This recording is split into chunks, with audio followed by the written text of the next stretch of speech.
Hello, this is Homesteading Northwest Florida, and it is Sunday, November 12th at 8:30 in the morning, and my temperature says 60 degrees.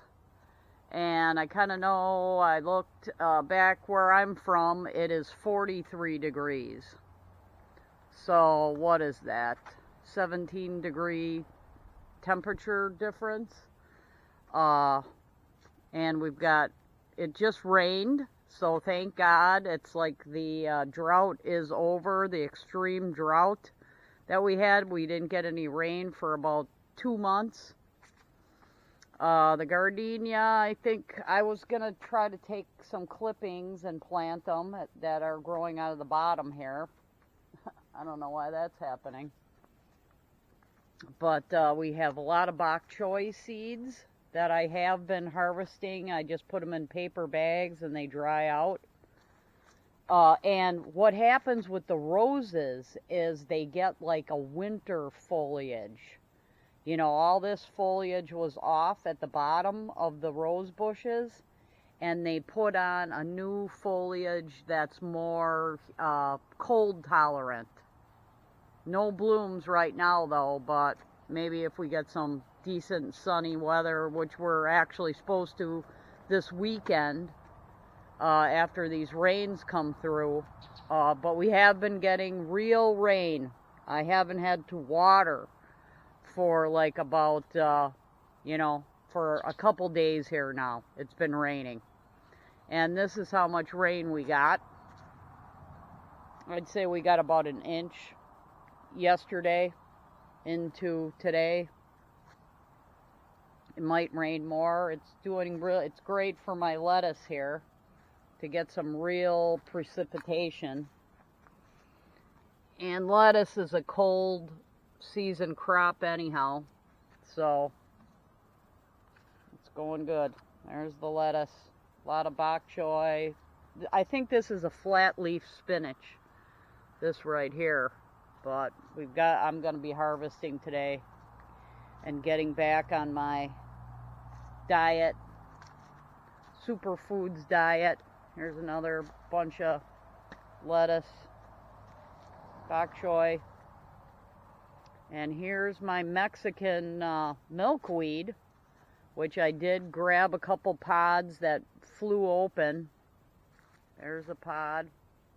That one's almost ready to actually take off of there. But I just grab them and bring them inside so that they don't get wet. But yeah, got a couple flowers there left. This ebb tide purple rose foliage came back on there after some grasshoppers ate it. But yeah, we got some normal rain. Thank God. Saves a lot of time watering. And I got a couple pepper plants here and bok choy again. So we need to harvest some lettuce. This is the Mexican petunia. That's still got some flowers on it. Like our nights here will be like 55, 50 at this time. So yeah. There's my Christmas tree. It's growing. And this is a longleaf pine that I actually cut back. I want to keep this one small because they will get to be like 130 feet tall. So here's Mexican petunia. This got nipped from the frost. Everything got hit by the frost a little bit on November 2nd when we had some cold snaps. And this is the hibiscus. Not doing great. A little bit too cold for it. But every day I cover this Bougainvillea here. And Bougainvillea doesn't really like this kind of humidity, so I'll probably be covering this even during the day. But this is working well. Where it's in a pot, and it's in the warmest spot of the back here, and I really think that this will work. I've tried numerous things with Bougainvillea, like planting them in the back where it gets really hot, and it's something, they like their roots to be cramped, so a pot in the ground will keep the plant the warmest. So we still got something going on with that. So we're gonna let it air out for today, maybe get a little bit of light, but it's gonna be a cloudy day. And every day I gotta check my cars for rats in there, make sure there's nothing in there. But I think since I cleared away a lot of underbrush and small trees here, that there's a clearing around, and I've been hearing some hawks. So I think that's a big deterrent, is to have a lot less, like I cleared along the fence. These are camellias, and I'm sure they're liking the rain. That was a good amount of rain for them, but I did water them every, at least once a week during the extreme drought that we had. So at least, because what they'll get if you don't water them during that time too is the buds will, that's the bud right there, they'll turn brown and just like not bloom. Oh, that one might have got a little bit brown right there and not bloom. We'll see if that one blooms or not. Yeah, here's one. We'll see. Or it got frozen. Oh, these buds are just falling right off. Yep, not great. So, not as many flowers. Probably that frost might have got them too. They don't like the frost, and they don't like the lack of water for 2.5 months, I would say, with a heat dome.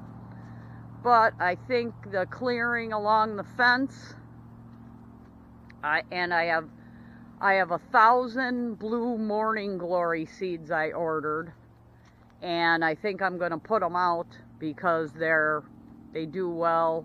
I think I'm just going to throw them out now, and I want this whole bush right here, that's a Chinese privet that goes way up. That'll be, part of that'll be coming down too. Yeah, I'm going to chop all the top of the branches off and keep it like pruned down. I kind of still want it there, but I want it shorter. But I think clearing along this entire fence and then clearing this area of other small trees really can keep the rodents down. Also, what I'm doing is, here is an invasive calorie pear where I'm picking these up because the rats always like to eat those. This had all brush here, and I cleared all that. So we're keeping it clear of a lot of brush and a lot of, leaf litter. Picked a lot of that up, so there's less places for them to hide. And here's the pile. Let's see if I can get there before this video ends.